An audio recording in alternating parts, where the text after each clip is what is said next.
வணக்கம். செல்வகுமாரின் அதிகாலை வானிலை ஆய்வறிக்கை. அதிகாரப்பூர்வ வானிலை அறிக்கைக்கு இந்திய வானிலை ஆராய்ச்சித்துறை அறிக்கையை பார்க்கவும். 2024 ஜூன் 12 புதன்கிழமை அதிகாலை வானிலை பதிவு. வானிலை அமைப்பு: ஆந்திர பிரதேசம், தெலுங்கானா, கர்நாடகா இடைப்பட்ட பகுதியில் தொடர்ந்து வளிமண்டல சுழற்சி நீடித்துக் கொண்டிருக்கிறது. இதற்கு அடுத்தபடியாக ஆந்திரா, ஒடிசா கரையோரமாக மேலும் ஒரு புதிய வளிமண்டல சுழற்சி கடற்பரப்பிற்கு மேலே உருவாகி இருக்கிறது. மியான்மர் தரைப்பகுதிகளில் ஒரு வளிமண்டல சுழற்சி உருவாகி இருக்கிறது. இந்த மூன்று வளிமண்டல சுழற்சியும் ஒன்றிணைந்த சுழற்சியாக இணைந்து சுழன்று கொண்டிருக்கிறது. மியான்மர் தரைக்கு மேலே ஒரு சுழற்சி, வங்கக்கடலில் ஒரு சுழற்சி, ஆந்திரா, தெலுங்கானா, கர்நாடக வளிமண்டலத்தில் ஒரு சுழற்சி. இந்த மூன்று சுழற்சியுமே ஒன்றோடொன்று பிணைக்கப்பட்டு மேற்கு நோக்கி நகர விடாமல் வங்கக்கடலில் மேலே வளிமண்டல சுழற்சியாக, அதாவது ஆந்திர கரைக்கு மேலே வளிமண்டல சுழற்சியாக நீடிக்க ஒன்றிணைய போகிறது. இதுதான் இப்பொழுதைய வானிலை எதிர்பார்ப்பு அமைப்பு. மழை எதிர்பார்ப்பு எப்படின்னு பார்த்தீங்கன்னா, கேரளாவிலிருந்து வருவது தென்மேற்கு பருவக்காற்று குறைவான வேகத்துடன், நல்ல இந்த படத்தை பார்த்தாலே உங்களுக்கு புரியும். தென்மேற்கு பருவக்காற்று, தென்மேற்கு பருவமழை மகாராஷ்டிரா தொடங்கி தெலுங்கானா, ஆந்திர பிரதேசம் தொடங்கி மத்திய பிரதேசம் வரைக்கும் தொடங்கி இருக்கக்கூடிய நிலையில் தெற்கு பகுதியில் இன்னும் வட மாநிலங்களிலே உயரழுத்தம் காரணமாக தொடர்ந்து கோடையே நீடித்து கொண்டிருக்கிறது. இது வழக்கமான ஒன்று தான். ஜூலை 15-10 தேதியில் தான் பாகிஸ்தான் எல்லையோரம் தென்மேற்கு பருவமழை தொடங்கும். சரியாகத்தான் முன்னேறி கொண்டிருக்கிறது. ஆக இந்த நிலையில் கேரள கடலோரம் ஒரு வலுவான நிகழ்வோ, கடலில் ஒரு வலுவான நிகழ்வோ உருவாகாமல், அல்லது வங்கக்கடலிலே வலுவான நிகழ்வாக உருவாகாமல் வளிமண்டல சுழற்சியாக தென் மாநில வளிமண்டலத்தில் நீடித்து கொண்டிருக்கிற காரணத்தினால தென்மேற்கு பருவமழையானது சும்மா சாதாரண ஒரு நீராவி இல்லாத காற்றாக, சாதாரண காற்றாக மேற்கு தொடர்ச்சி மலை வழியாகவும் கணவாய் பகுதிகள் வழியாகவும் நுழைகிறது. வளிமண்டல சுழற்சிகள் வடகிழக்கு காற்றையும், அதாவது இமயமலை காற்றை வட இந்திய நிலப்பகுதிகள் வழியாக கொண்டு வந்து கர்நாடகா, மகாராஷ்டிரா, கோவா வழியாக கேரளா, தமிழ்நாட்டுக்குள் கொண்டு வருகிறது. இதனால் மாலை இரவு வெப்பசலன இடிமழை பொழிவிற்கே சாதகமாக இருக்கிறது. வரக்கூடிய அந்த உயரழுத்தம் படிப்படியாக கீழிறங்கும் பொழுது குறைந்த அழுத்த பகுதிக்குள் வந்து வெப்பத்தால் லேசாகி மேலெழுந்த காற்று, அதாவது அரபிக்கடல் காற்றை குளிர்விக்கும் அமைப்பாக தமிழ்நாட்டில் வடகடலோரம் சென்னை, திருவள்ளூர், காஞ்சிபுரம், செங்கல்பட்டு, கண்டிப்பாக திருவள்ளூர், சென்னைக்கு கடலோர பகுதி காற்றும், வடமேற்கு காற்றும், வடக்கு காற்றும், தென்மேற்கு காற்றும், தெற்கு காற்றும் இணையும் இடமாக இந்த வடகடலோர பகுதி அமைந்திருக்கிறது. மேலும் பாலக்காட்டு கணவாயில் நுழையக்கூடிய காற்று அங்கே காலையில் வெயிலை கொடுத்தாலும் கணவாயில், கிணத்துக்கடவு, ஒத்தக்கால் மண்டபத்தில் அப்பாச்சி கொண்டபதிலிருந்து நுழையக்கூடிய காற்று ஒரு மேகமூட்டத்தையும் தூறலையும் கொடுத்தாலும் வெயில் வந்து அந்த வெயிலால் வெப்பமடைந்த மேலெழுந்த காற்றை குளிர்விக்கும் அமைப்பாகத்தான் ஒரு 11, 12, 1 மணிக்குள்ள சாரல் மழை பொழிவு, அதுவும் பொள்ளாச்சி தெற்கு, உடுமலைப்பேட்டை தெற்கு, முக்கோணம், உடுமலைப்பேட்டை தெற்கு பகுதிகளில் நேற்றைக்கும் கொடுத்தது, நெகமம் வரைக்கும் நேற்றைக்கு கொடுத்தது. நெகமம் காற்று பகுதி எல்லாமே நேற்றைக்கு ஒரு சாரலை கொடுத்தது. இப்படித்தாங்க இருக்கும். திடீர் சாரல் வரும், தொடராது சாரல், வெயில் வரும், மேகமூட்டம் இருக்கும், எல்லாம் கலந்து இருக்கும், காற்று இருக்கும், காற்று ஓய்ந்தும் இருக்கும், எல்லாம் இருக்கும். ஆக இந்த வானிலை அமைப்பு தொடர்ந்து கொண்டிருக்கும். இங்கிருந்து வரக்கூடிய காற்று தான் வெப்பத்தால் லேசாக்கி மேலெழுந்து அது சேலம், அதே போல கிழக்கு தொடர்ச்சி மலைப்பகுதி, கல்வராயன் மலைப்பகுதியை தாண்டி விழுப்புரம், கள்ளக்குறிச்சி மாவட்டத்திலையும் திருவண்ணாமலை மாவட்டத்திலையும் ஆங்காங்கே மழைப்பொழிவை கொடுத்து பிறகு அப்படியே சென்னை, திருவள்ளூர், காஞ்சிபுரம், செங்கல்பட்டு மாவட்டத்திற்கும் மழை பொழிவை கொடுக்கிறது.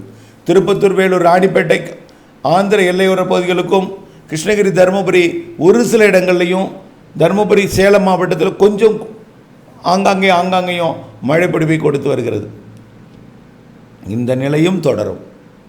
இந்த வளிமண்டல தென்னிந்திய வளிமண்டல சுழற்சி, அதாவது தெலுங்கானா, ஆந்திர பிரதேசம், கர்நாடகா இடைப்பட்ட பகுதியில் நீடித்து கொண்டிருக்கூடிய வளிமண்டல சுழற்சி அரபிக்கடலோரத்தில், கடல் ஓரத்தில் மழை பொழிவை கொடுக்கிறது.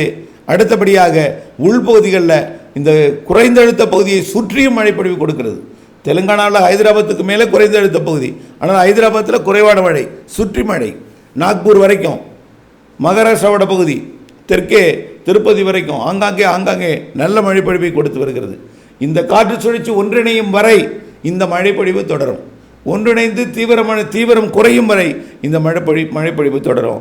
அதாவது 16ஆம் தேதி வரைக்கும் இந்த மழைப்பொழிவு தொடரும். இன்னும் 4 நாட்களுக்கு இந்த வட உள் மாவட்டங்கள், வடகடலோர பகுதிகள், கேரள எல்லையோரத்தில் திடீர் சாரல், திடீரென்று வெயில், திடீரென்று காற்று, திடீரென்று நிசப்தம் என்று மாறி பாலக்காட்டு கணவாய், ஆரியங்காவு கணவாய், ஆரல்வாய் மொழி கணவாயிலையும் பெரும்பாலும் சாரல் பாலக்காட்டு கணவாயில் தான் வரும். நீலகிரி மேற்கு மழை இருக்கும், வால்பாறை மழை இருக்கும், கொஞ்ச நேரம் மழை இருக்கும். அதே போல் அந்த காற்று வெப்பமடைந்து வரும்பொழுது குளிர்விக்கும் அமைப்பாக வடகடலோரம், வடவுள் மாவட்ட பகுதிகளில் ஆங்காங்கே மழை இருக்கும். டெல்டாவிலே 1-2 இடங்களிலே மழை இருக்கும். மதியம் வந்துவிட்டால் கருமேகம் சூழும். கடுமையான மழை கொட்டுவது போன்ற ஒரு திரண்டு கொண்டிருக்கும் மேகம். ஆனால் அந்த அளவிற்கு அது மழைப்பொழிவை கொடுக்க சாதகம் இல்லாத ஒரு வானிலை அமையும். இருந்தாலும் ஒரு சில இடங்களிலே நேற்று முன்தினம் ஒரத்த நாட்டிலிருந்து கீழ்வேலூர், நாகப்பட்டினம் வரைக்கும் கொடுத்த மழை போல ஒரு சில இடங்களிலே, நாகப்பட்டினம் கொடுக்கல, கீழ்வேலூருக்கு முன்பே அது செயலிழந்தது. ஆக நாகப்பட்டினம் கூட தூறலை கொடுத்திருக்கலாம். இப்படிப்பட்ட திருக்குவளை, நாகப்பட்டினம், திருக்குவளை மற்றும் கீழ்வேலூர், திருத்துறைப்பூண்டி, வேதாரண்யம், திருத்துறைப்பூண்டி மற்றும் திருத்துறைப்பூண்டி, திருவாரூர் இடைப்பட்ட பகுதியில் மழைப்பொழிவை கொடுத்தது போல ஏதேனும் ஒரு சில இடங்களில் டெல்டாவிலே மழைப்பொழிவை கொடுக்கலாம். மாலை இரவிலே எப்போ வந்தாலும் ஒரு அரை மணி நேரம் தாங்க, அதுக்கு மேலே நல்ல நாள் முழுவதும் பெய்யும் மழை இல்லை. அதுவும் எந்த இடத்துக்கும் உறுதியாக பெய்யும்னு சொல்ல முடியாது, ஒதுக்குன்னு சொல்ல முடியாது. வாய்ப்பு அதிகமுள்ள இடம்னு பார்த்தீங்கன்னா உறுதியாக 100% வாய்ப்புள்ள இடம் சென்னை பகுதி, திருவள்ளூர் கிழக்கு பகுதி, அடுத்தபடியாக செங்கல்பட்டு, காஞ்சிபுரம், ராணிப்பேட்டை, திருவள்ளூர் மேற்கு பகுதி, அடுத்தபடியாக திருப்பத்தூர், வேலூர், திருவண்ணாமலை, விழுப்புரம், செங்கல்பட்டு இந்த மாவட்ட பகுதிகள், புதுச்சேரிக்கு வடக்கே. அடுத்த இடம் கிருஷ்ணகிரி, தருமபுரி, சேலம், மேலும் அரியலூர், பெரம்பலூர், திருச்சி வடக்கு இந்த பகுதி, கடலூர் இந்த பகுதி அடுத்த இடத்துக்கு. அடுத்த இடம் தான் ஈரோடு, நீலகிரிக்கும் வால்பாறைக்கும் நல்ல மழை இருக்கும். மேற்கு பகுதி, தென்மேற்கு பருவமழை பெய்யக்கூடிய கூடலூர், பந்தலூர் பகுதி, சின்ன கல்லாறு பகுதி இந்த பகுதிக்கு இருக்கும். டெல்டா மாவட்டங்களில் ஒரு சில இடங்கள் இருக்கும். தென் மாவட்டங்களில் மேற்கு தொடர்ச்சி மலையில் மட்டும்தான் இருக்கும். ஒருவேளை கொடுத்தால் அது திண்டுக்கல் மாவட்டம், நத்தம், மதுரை இடைப்பட்ட பகுதி, பொன்னமராவதி பகுதி. பொன்னமராவதி என்ற பெயரை எதற்கு பயன்படுத்துறேன்னா, மதுரையை ஒட்டிய புதுக்கோட்டை மாவட்ட பகுதின்னு சொல்கிறேன். மதுரைக்கு நெருக்கமாக இருக்கக்கூடிய புதுக்கோட்டை மாவட்ட பகுதி, திண்டுக்கல் மாவட்டம், திருச்சி மாவட்டம், மதுரை மாவட்டம், சிவகங்கை மாவட்டம் இணையும் பகுதிகள். சிவகங்கை, மதுரை, திண்டுக்கல், திருச்சி, புதுக்கோட்டை மாவட்டம் இந்த இணையும் நெருக்கமான பகுதி, பொன்னமராவதியிலிருந்து மதுரை வரைக்கும் அதே தான். அதே போல திருச்சி மாவட்டம் கோவில்பட்டிக்கு தெற்கே இருந்து அப்படியே மதுரை வரைக்கும் இந்த பகுதிக்கு மட்டும் ஒரு சில இடங்களில் வாய்ப்பு இருக்குது. மேற்கு தொடர்ச்சி மலையில் இருக்கும், சாரல் இருக்கும் கணவாய் பகுதிகளில், ஆனால் தொடர் சாரல் அல்ல, சில நிமிட சாரல். கொடைக்கானல் மலைப்பகுதியில் கடும் குளிர் இருக்கும், கடுமையான ஒரு அந்த பனிப்பொழிவு இருக்கும். பனிப்பொழிவுனா அந்த மூடு பனி இருக்கும், நல்ல ஒரு இதமான வானிலை இருக்கும். நீலகிரிக்கும் ஊட்டிக்கும் அதே தான், வால்பாறைக்கும் அதே தான். ஆனால் மழைப்பொழிவு தொடர்ச்சியாக இருக்காது. மாலை இரவிலே பாலக்காட்டு கணவாயை பொறுத்த வரைக்கும் மதியத்திற்கு முன்பும் பிற பகுதிகளில் மாலை இரவிலே மழைப்பொழிவு இருக்கும், கொஞ்ச நேரம் இருக்கும் என்பதை புரிந்து கொள்ளுங்கள். 16ஆம் தேதி வரைக்கும் இதே வானிலை. அதற்கு சென்னைக்கு கண்டிப்பாக உண்டு. தினசரி மாலை வந்துவிட்டால் 16ஆம் தேதி வரைக்கும் குறைந்தபட்ச மழையாவது பொழியும். அதனை ஒட்டியுள்ள ஆந்திர மாவட்டங்களுக்கும், ஆந்திர எல்லையோர தமிழ்நாட்டின் மாவட்டங்களுக்கும். அதே போல் இதனைத் தொடர்ந்து 16ஆம் தேதி வரை இந்த மழை தொடர் நிலையில் ஓரிரு நாள் அது மேற்கு தொடர்ச்சி மலைப்பகுதிகளுக்கு கொஞ்சம் கூடுதல் சாரலை 16க்கு மேல் கொடுக்கலாம். 18, 19 கொடுப்பதற்கு வாய்ப்பு இருக்கு. மேற்கு தொடர்ச்சி மலையில் கொஞ்சம் கூடுதல் சாரலை. 20ஆம் தேதியிலிருந்து புதிய வளிமண்டல சுழற்சி வந்து தமிழ்நாட்டில் மீண்டும் ஒரு மழைப்பொழிவை மாத இறுதியில் காற்று சுழற்சியுடன் இணைந்த மழைப்பொழிவை கொடுக்க இருக்கிறது என்பதை ஏற்கனவே நான் அறிவித்திருக்கிறேன். தொடர்ந்து வானிலை மாறுதல் அப்டேட்ஸுடன் இணைந்திருந்து திட்டமிட்ட பணி செய்து லாபம் அடைய அன்போடு கேட்டுக்கொள்கிறேன். மீண்டும் வருகிறேன்.